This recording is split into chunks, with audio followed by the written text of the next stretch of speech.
Dando continuidade, então, ao estudo dos triggers, vamos conversar um pouquinho sobre o que.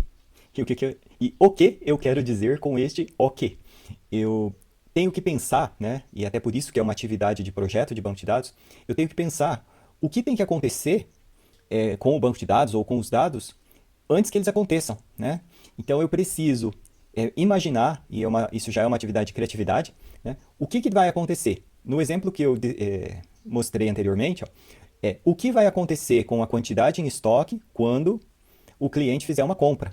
E aqui também já vou fazer uma ressalva, porque eu coloquei compra, mas depende muito do ponto de vista. Então, se eu estiver falando do ponto de vista da empresa, o que é o correto, né? Eu deveria dizer quando a empresa fizer uma venda, ou seja, ela vai vender um produto para um cliente, para uma pessoa. E a compra seria o quê? Seria para repor o estoque. Então, ela vai comprar produtos do fornecedor e vai repor o estoque. Então, se eu estiver pensando no supermercado, o supermercado faz vendas para os clientes e compra produtos dos fornecedores para repor o próprio estoque. Então, só aí eu tenho dois sistemas distintos: o sistema de vendas, que é venda ao cliente, e o sistema de compras, que compra dos fornecedores. Então, é importante imaginar esse contexto ou entender esse contexto, que nós chamamos de regras do negócio, né, do negócio que está sendo automatizado, para poder pensar a respeito do que tem que acontecer. Então, voltando ao nosso problema específico, eu estou tratando só da quantidade em estoque, que é esse valor aqui. É um valor armazenado na entidade produto. Por que em produto? Porque eu tenho uma quantidade de estoque apenas, que é um número inteiro que vai variar de zero, aí teoricamente ao infinito, né? Mas as empresas trabalham com estoques com margem de segurança, algo assim. Eu tenho a quantidade em estoque ideal, que seria, por exemplo, vamos supor que no arroz seria de 200 quilos. Esse é o ideal.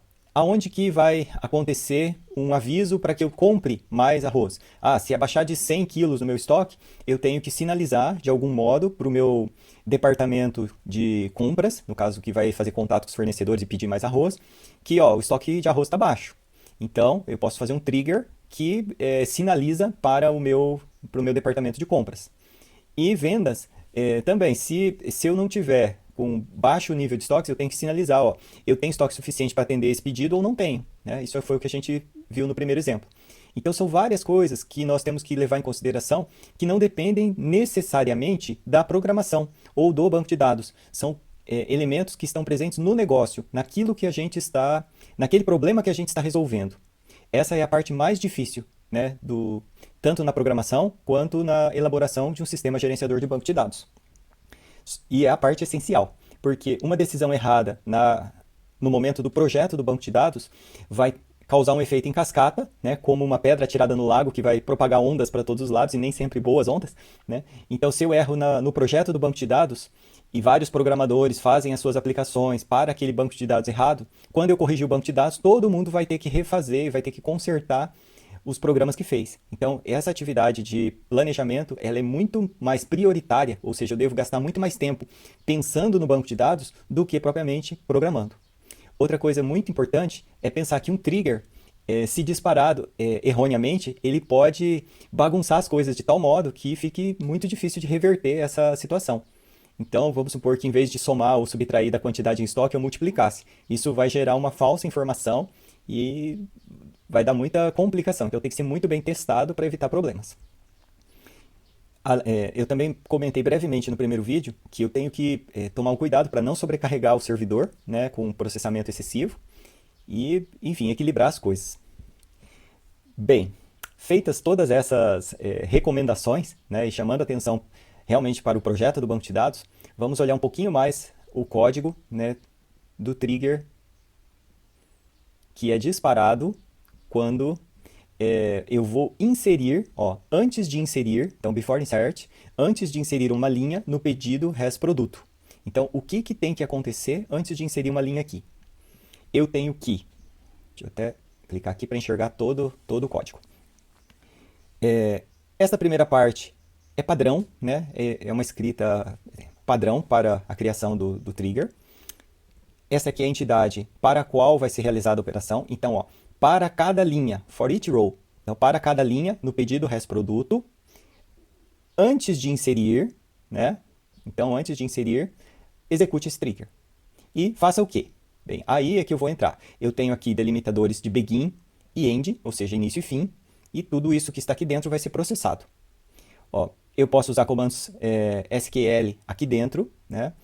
E também posso declarar variáveis. Então, ó, selecione a quantidade em estoque e armazene esta quantidade em estoque into, ou seja, dentro da variável tem estoque. Variável aqui começa com o símbolo arroba, né? Também é regrinha. Então, armazene a quantidade em estoque nesta variável. Por que eu preciso da variável? Porque depois eu vou ter que fazer uma verificação. Vou usar essa variável no if. E se eu não fizer assim, fica difícil de usar esse valor em outros locais. Então, eu seleciono com todos os critérios que eu preciso. New produto, ID produto. Esse new quer dizer que é a nova linha. Então, quando o usuário estiver digitando uma nova linha aqui, este número que não foi ainda postado, ou não foi feito o commit, né, não foi aplicado ainda, é um new número. Então, é nesse estado que está isso daqui, não é após a inclusão, que seria old. Né? Então, nós vamos aqui pegar o valor que o usuário digitou e que é um candidato a ser aplicado ao banco de dados, mas não quer dizer que ele foi aplicado ainda. Então, este produto, tá aí, se tem estoque, e o estoque é maior ou igual àquela quantidade que está sendo solicitada, ou seja, eu tenho 50 de estoque, eu estou tentando vender desse produto 40 unidades. Ok, tudo certo, eu posso vender porque eu tenho estoque suficiente. Agora, se eu tenho estoque e essa quantidade que eu estou tentando vender é maior ou igual, aí não vai dar certo, né? Então, se eu tenho mais estoque do que eu quero vender, tudo certo. Agora, se eu tiver menos estoque do que eu quero vender, eu vou ter que dar uma mensagem de erro aqui. Para essa venda, fica melhor. Então, tá. Então, se eu tenho estoque, atualize a tabela produto, então é um update tradicional, né? Com esse valor que está na variável tem estoque, menos a quantidade que foi solicitada. E aí o produto igual ao novo produto que foi informado lá pelo usuário. Agora, e se não tem estoque suficiente? Bom, eu vou setar aqui o ID produto como null, porque aí a própria integridade do banco de dados vai me dizer, ó, nulo, não posso ter um valor nulo para a chave primária. E ele vai gerar um erro e vai abortar aquela situação, aquela operação, né? E aí eu vou mandar uma mensagem, que é sem estoque suficiente para esta venda. Uma coisa muito importante e que costuma fazer os alunos sofrerem, e me fez sofrer também, é o uso da crase, aqui, ó. Então, por favor, prestem muita atenção que este símbolo não é o aspas simples, ele é uma crase, né, que vai delimitar esses campos. Então, cuidado ao escrever esse código, porque nós estamos usando aqui crase. E se não for dessa maneira, não funciona. E os erros que ele acusa não são muito claros na hora da gente fazer. Aqui, que é uma mensagem de texto, tudo bem, é o aspas simples. Mas notem que aqui é uma crase. Então não confundam uma coisa com a outra. Bem, acho que é suficiente para esse vídeo. Então, só recapitulando. Quem manda, na verdade, é a regra no negócio, ou seja, o que é que tem que acontecer para o negócio. E aí sim nós projetamos o banco de dados para atender a regra do negócio. Isso facilita a vida dos programadores, que não vão ter que ficar fazendo essas operações.